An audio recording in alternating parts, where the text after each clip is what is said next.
Hi అండి, తిరు foodies. ఈరోజు మనం నిమ్మకాయ చట్నీ, నిమ్మకాయ పికిల్ ఎలా చేయాలో చూద్దాము.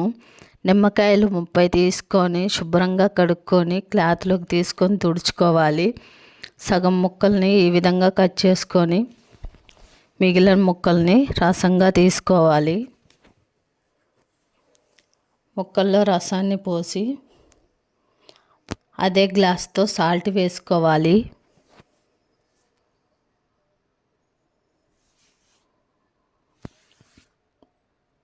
పసుపు స్పూన్ వేసుకోండి.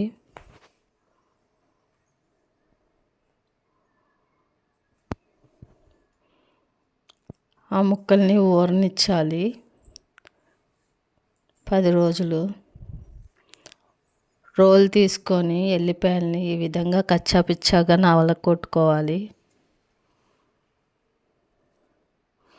కళాయి తీసుకొని ఆయిల్ వేసుకోవాలి. పొయ్యి వెలిగించుకొని ఎండుమిర్చి, ఇందాక కచ్చాపచ్చగా నలకొట్టుకున్నాం ఎల్లిపాయలు, అవి వేసుకోవాలి. ఆవాలు, జీలకర్ర,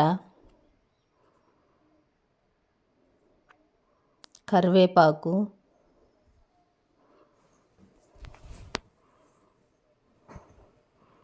ఈ విధంగా పోపు చేసుకోవాలి.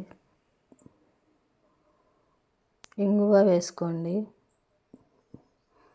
ముక్కలు ఈ విధంగా ఊరపెట్టుకోవాలి. మేము ఆల్రెడీ ఊరపెట్టామండి.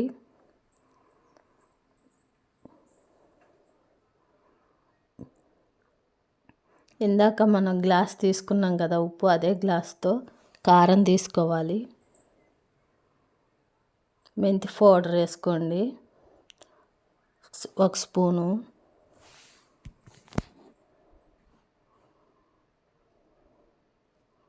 బాగా కలుపుకోవాలి.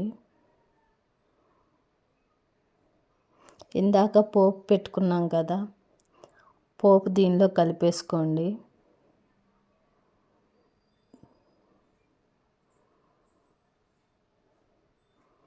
నిమ్మకాయ చట్నీ ఎలా వచ్చిందో కామెంట్ చేయండి. ప్లీజ్ లైక్, షేర్, సబ్స్క్రైబ్ చేయండి.